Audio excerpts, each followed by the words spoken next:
Boa tarde, tudo bom, César? Tá me ouvindo bem? Boa tarde, professor. Tudo tranquilo, você aí? Beleza, vamos começar então mais uma resenha de mercado para falar aqui um pouco sobre as novidades. Começando aqui para a gente não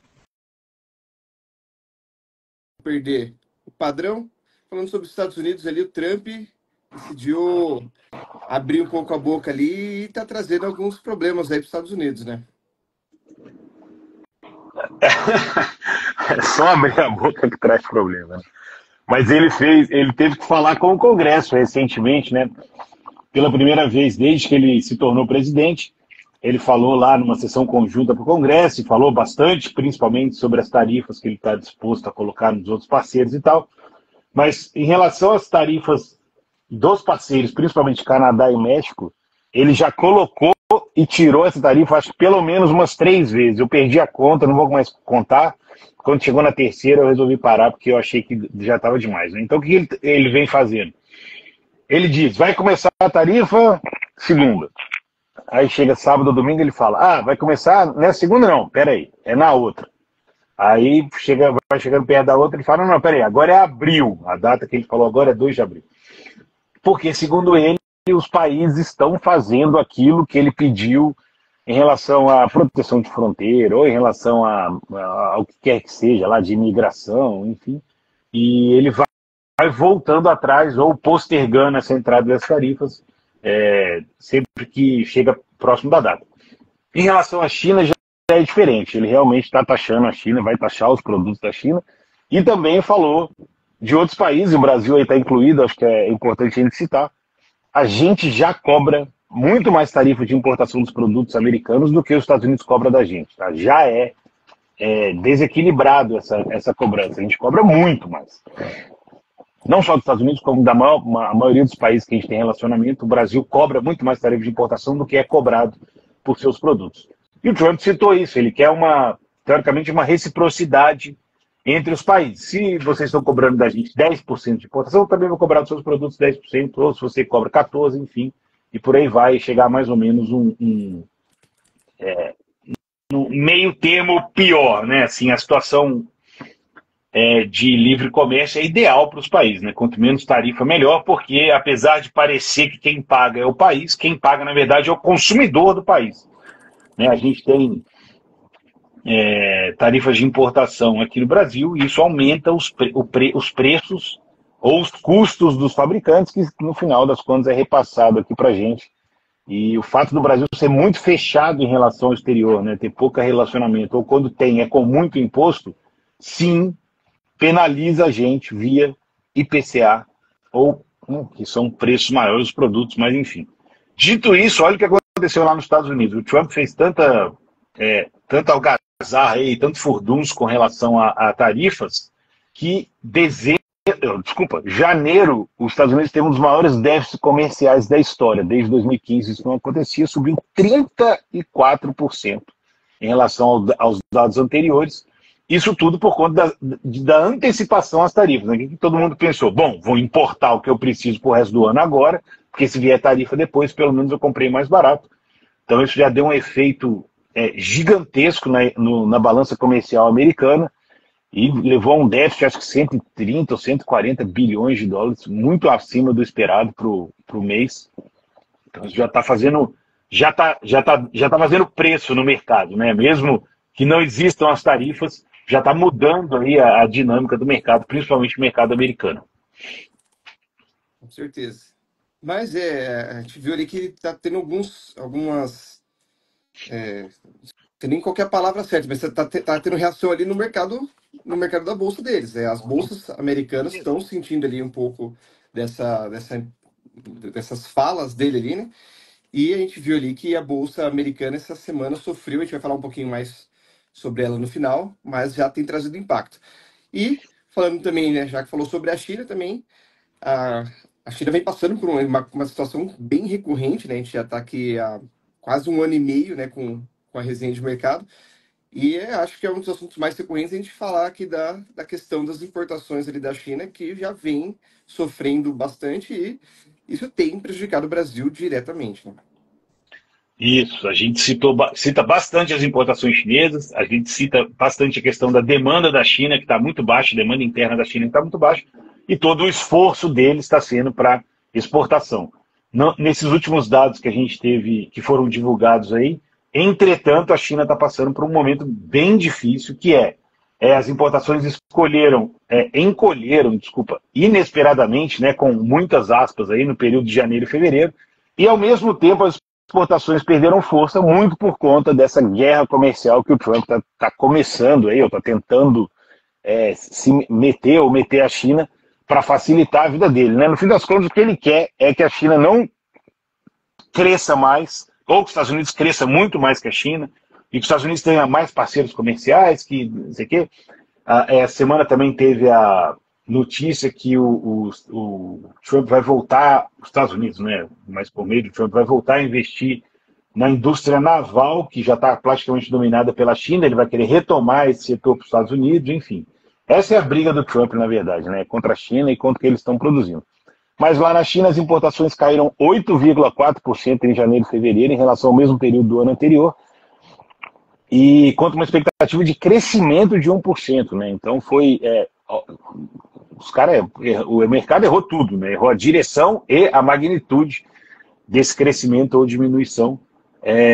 E agora que vem a pior parte aqui para a gente. Tem também a questão das exportações, né? Que aumentaram só 2,5% no período, frente a uma expectativa de alta de 5%, e já está desacelerando em relação ao ganho de 10,7% que teve em dezembro, que foi uma enormidade. Mas por que é ruim para a gente a situação na China? Porque a queda nas importações é observada principalmente em 3 produtos: grãos, minério de ferro e petróleo. São as 3 coisas que a gente exporta. Então, para a gente é muito ruim. Para o Brasil é muito ruim essa questão da importação da China, está andando para trás. Bate direto aqui nas nossas exportações, direto nas nossas empresas, na nossa produção, na nossa arrecadação, principalmente na entrada de dólares no Brasil. Certeza. E a gente vê ali também que na zona do euro, os juros de novo viraram pauta, né? De novo, voltamos ali a falar sobre juros, que já vem sendo também um assunto bem recorrente, também ali o impacto da guerra, mas o Banco Central ali está cortando as taxas de juros novamente, acelerando, né, esse processo. Pois é, e essa semana, a semana da Europa aqui, se a nossa foi 3 dias de carnaval, a semana da Europa foi bem agitada, mas ao contrário, né? Não foi em ritmo de carnaval, mas foi em ritmo de nervosismo. A Europa parece que vai dar um cavalo de pau aí, porque a forma que o Trump vem tratando a guerra, que é em território europeu, né? Que é ali do lado das grandes potências, do lado dos países da OTAN, a forma como ele vem tratando, deixando a Europa de lado na hora de fazer as decisões, na hora de negociar com a Rússia ou até com a Ucrânia, que ele está negociando diretamente, a Europa está sentindo que aquilo vai acabar respingando para ela muito mais do que ela esperava, e ela estava numa posição muito complaciva ali, feliz com a OTAN, gastando menos do que era o exigido para os países da OTAN, porque os Estados Unidos sempre cobriu ali, sempre ajudou. Quando o Trump deu esse cavalo de pau na política externa americana em relação principalmente a essa guerra, parece que a Europa acordou ali. Então, já estamos vendo uma mudança grande na postura e mais na declaração dos grandes líderes europeus, mas parece que isso pode passar para a economia, né? Então, em primeiro lugar, o Banco Central Europeu reduziu 0,25 a taxa, foi para 2,5 agora no ano, a taxa de juros, na zona do euro, para incentivar ao aumento da demanda, investimentos, etc. O comunicado lá do banco disse ainda que a política monetária está se tornando cada vez menos restritiva, colocou um tom mais brando ali na mensagem, e parece que o ciclo de afrouxamento está chegando ao fim. Por outro lado, a atividade da zona do euro ficou estagnada no mês passado, né? Não cresceu nem diminuiu. O índice dos gerentes de compra, que é aquele PMI acima de 50 é expansão e abaixo de 50 retração. Não, retração, isso. Ficou em 50,2, que é ok, é um pouquinho acima do 50, mas mesmo assim é muito baixo. E os partidos que esperam formar o próximo governo na Alemanha concordaram na terça-feira passada em criar um fundo de infraestrutura de 500 bilhões de euros para reformular as regras de empréstimo e a mudança dos gastos, enfim. e renovar as Forças Armadas, ou seja, pegaram um meio trilhão de euros, podem pegar meio trilhão de euros para aumentar a demanda e reforçar a parte militar da Europa, que está bem defasada em relação principalmente ao que a OTAN diz que tem que ser o mínimo que cada país investe. Vários países investem um pouco, no limite é um pouco mais, mas também a gente vê vários ali que não investem o suficiente. E esse peso estava nas costas dos Estados Unidos, parece que os Estados Unidos não vai querer mais suportar isso, e vai deixar a Europa meio para ela resolver os problemas dela ali, que se ela tiver com a Rússia, enfim. Não sei se é a melhor estratégia, mas é a estratégia que está aí, e a Europa vai ter que tomar alguma decisão, vai ter que se mover, vai ter que fazer alguma coisa. E parece que já estão começando a fazer alguma coisa. Vamos ver se isso vira realidade mesmo, se eles conseguem reativar a economia, principalmente através do setor militar. A gente falou há 1 ou 2 semanas atrás que as ações militares ou de defesa da Europa tinham subido muito durante o mês de fevereiro, justamente por conta dessa antecipação do mercado, a reação da Europa ao plano do Trump em relação à Ucrânia. Com certeza. E aqui no Brasil a gente viu também que o PIB, isso é uma notícia hoje, né? Que o PIB brasileiro cresceu 0,2% no quarto trimestre de 2024, ante o trimestre imediatamente anterior, e no ano o avanço foi de 3,4%, que na maior taxa desde 2021, totalizando 11,7 trilhões de reais. Foi informado isso pelo IBGE ainda pela manhã.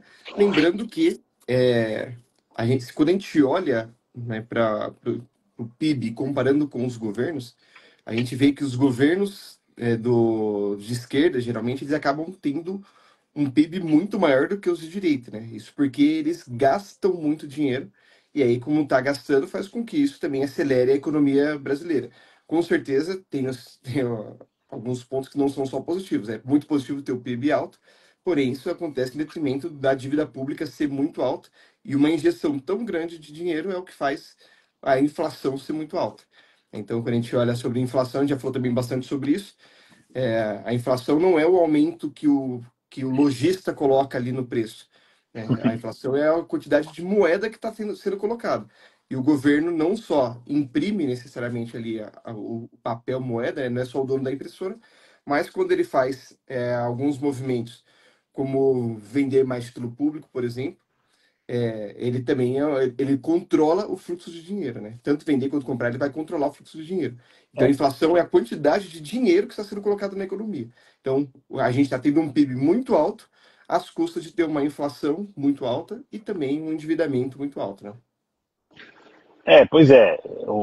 A definição clássica de inflação não é estão aumentando o preço da carne ou estão aumentando o preço do feijão. É o aumento disseminado dos preços na economia, né? Não é tem uma discussão agora que vai emendar na próxima coisa que a gente vai falar aqui, que é o governo vai tentar controlar a inflação de alimentos, tirando a tarifa de importação de alimentos.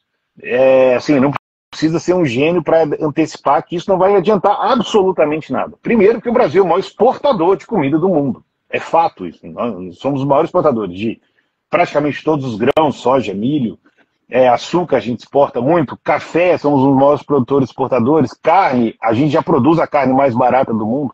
Então, assim, tirar a tarifa de importação não faz diferença nenhuma, a gente exporta comida. O problema não é esse, né? O problema...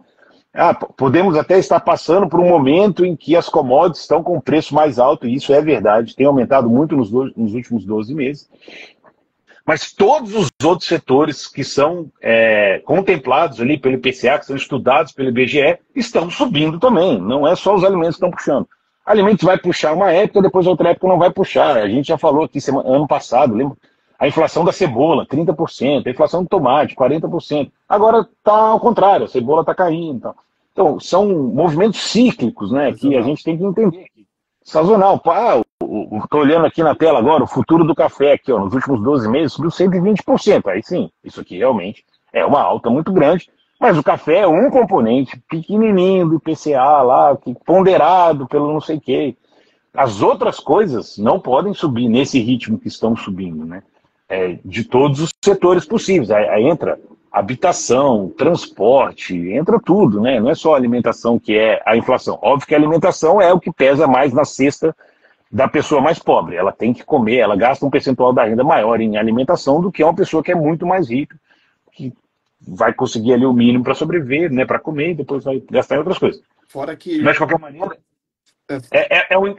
só terminar, é um entendimento errado da inflação, né? Justamente esse problema. Você toma uma medida que parece boa, mas é um entendimento errado de combate à inflação, que, como o professor falou, tem muito mais a ver com gasto, aumento de gasto, com déficit, com aumento de crédito, com facilidade de crédito num momento difícil do que com o preço mesmo, ou uma tarifa de importação que não vai fazer muita diferença.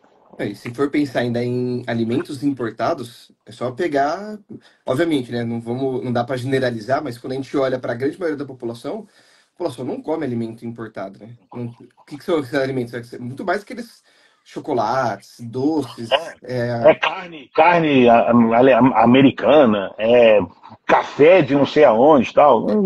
Vai limitar só, mas isso já é feito, né? Essa barreira tarifária já é feita no Brasil e em outros setores também. Isso prejudica muito a gente, prejudica muito outros setores, porque as coisas ficam mais caras ou elas simplesmente não existem. O que pode acontecer é as pessoas simplesmente param de importar porque está muito caro. E além de ser pouco, é uma coisa que favorece apenas a população que consome isso, que são população de classes mais altas, né? Ou seja, vai atingir poucas pessoas também, não vai resolver muita coisa.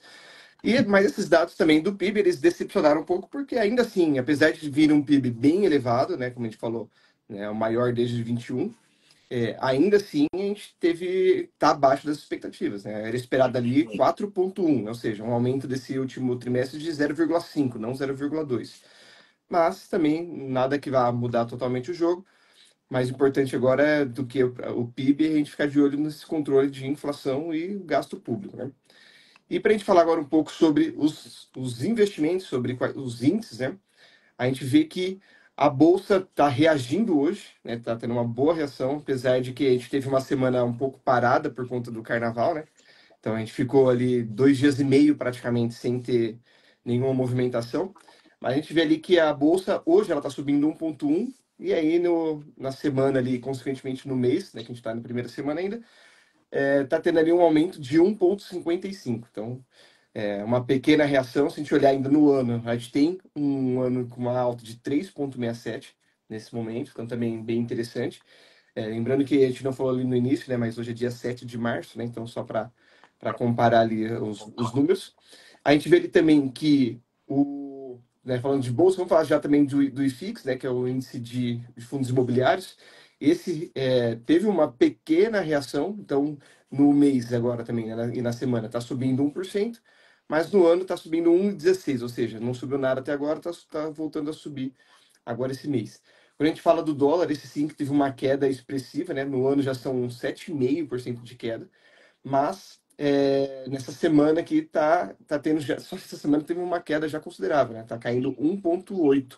Então estamos fechando ali. Isso que está voltando um pouquinho, né? A gente fechou ali ontem em 5,75, hoje está 5,80, ainda está bem controlado. Os juros futuros, esse sim é uma coisa que impacta bastante a gente, né? Que a gente está vendo que deu uma boa queda. Hoje, inclusive, está caindo bem forte, 1,42. Na semana já é uma queda de quase 3%. E quando a gente olha isso para o ano, a gente está falando de uma queda de mais de 8%. Então, os juros que a gente viu ali também, que tem toda essa relação com as questões de inflação, de dívida pública, tudo isso tem uma interferência muito grande, mas ainda assim estamos vendo, obviamente, né, não é que está tudo muito bem, é que foi o medo foi tão grande no final do ano que explodiu, e agora teve essa correção ali, né, já viu que não é tão problemático quanto era esperado aquele caos no final do ano, né? O que mais? A Bolsa Americana. Bolsa Americana é importante. Bolsa Americana caindo ali quase 4% na semana. Então tem uma semana bem difícil. E estava praticamente já empatado ali no ano, né? Já vinha de uma queda de menos de 0,5% ali do ano. Agora, né, com essa queda dessa semana, está indo para uma queda de mais de 4%. Né? E também os juros americanos, que é um balizador global ali dos juros, né? Também está tendo uma queda de 0,45% essa semana. E está dando também uma queda no ano também de 8%. Então, também números bem impactantes. A gente falou aqui do dólar, né? O dólar que está caindo forte, mas também não é só em relação ao Brasil. Quando a gente olha para o DXY, que é aquela cesta das principais moedas globais, Se aqui ele está caindo um pouco, né? Está caindo 1,8, no DXY ele está caindo 3,64, ou seja, significa que o dólar está perdendo força. Para a gente está favorecendo, mas se comparar com o mundo, ele tá perdendo muito mais força, né? Que às vezes a gente olha que a gente acha que está super bem, na verdade o dólar está indo mal contra todo mundo e com a gente um pouco menos. A gente vê, por esses dados que o professor falou, a gente consegue mais ou menos recriar mais ou menos o que está acontecendo com o dinheiro, né? Pensa que o dinheiro é como se fosse uma maré, ela sobe e desce, vai para um lado para o outro. Então, vamos lá. Primeiro, os juros futuros americanos começam a cair, caindo já 8%. Fica menos atrativo você pegar taxas de juros americanas longas. Então você fala, putz, já que está menos atrativo, vou tirar um dinheirinho daqui, vou colocar em outros lugares, em outras geografias que estão meio amassadas e que possam me dar algum retorno maior do que esse juros que está caindo. O que acontece? O cara troca dólar por outras moedas. Então o dólar frente a outras moedas começa a se desvalorizar. O cara, por exemplo, vamos supor que ele acredite que o Brasil esteja barato, que está numa posição ruim, ele começa a colocar dinheiro aqui. Como que a gente sabe isso? O nosso câmbio começa a desvalorizar e a gente tem os dados aqui das entradas de dólar acumulada na Bolsa, por exemplo, o acumulado no mês de março, que é esses 2, 3 dias agora do começo do mês, teve uma leve saída de 312 milhões, mas no ano a gente está positivo em 8,38 trilhões. Bilhões, desculpa, 8,38 bilhões. Ou seja, parece que esse movimento está sendo feito, né, por conta de pouca remuneração nos Estados Unidos ou muita confusão por causa do Trump. O pessoal está tirando um pouquinho ainda, não é muito, mas um pouquinho, que para os Estados Unidos é muito pouco, mas para a gente faz diferença. Tanto que a gente caiu de 6,50 para 5,80 no nosso câmbio e está entrando aqui para comprar bolsa, para comprar talvez título público, enfim. É esse mais ou menos que parece ser o movimento. Isso está colocando também nossa taxa, nosso DI caindo também, né, o DI futuro caindo, melhora alguns cenários. Pressiona menos a inflação para o futuro, né, o que é uma ótima notícia. E para quem tem títulos IPCA e pré com boas taxas, isso é uma excelente notícia, porque eles começam a se valorizar aceleradamente, né? Não só a valorização que você contratou, mas a marcação a mercado deles frente a essa queda de juros futuros também aumenta bastante. Com certeza. E Então a gente vê só uma coisa que eu queria lembrar lá da China, em relação à China, é que o Brasil em relação às commodities, viu? Vamos ficar de olho aí, porque é bem preocupante. Se a China parar de comprar commodities do Brasil, vamos comigo aí. Se a China para de comprar, que é o maior comprador, cai a demanda, o que vai acontecer com o preço? Pode começar a cair o preço e isso nos prejudica no primeiro momento, mas também para de pressionar a inflação, o que é uma boa notícia aqui para nós.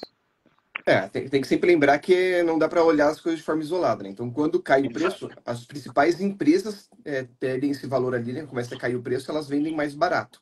Então, a princípio, para o cidadão comum parece ser benéfico, mas também tem que lembrar que essas empresas são as grandes pagadoras de impostos que sustentam o governo.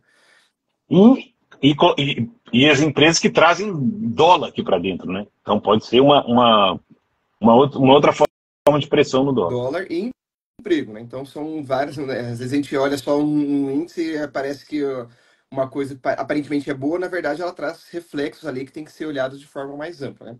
Mas por isso que a gente sempre fala que é importante ter o seu planejamento financeiro de forma bem adequada, isso porque não basta olhar somente o que é retorno, o que pode ser de ganho para você, mas tem que entender quais são os riscos que estamos expostos, assim como foram citados vários dados aqui que comprovam isso. E é importante a gente ter uma noção melhor do que a gente espera fazer com o nosso dinheiro, né? Isso faz parte do planejamento, e montar o seu planejamento, a sua estratégia de investimentos com base nesses seus sonhos. Então, por isso que nós colocamos aqui à disposição a equipe da Amaralto Capital, eu, o César, para poder te mostrar aqui como que isso funciona dentro da sua carteira de investimentos, quais são os produtos, os ativos que fazem sentido para você, né? Olhando sempre essa ótica de rentabilidade, mas também de liquidez e de risco. E estamos aqui à disposição para poder esclarecer e montar essa carteira com você.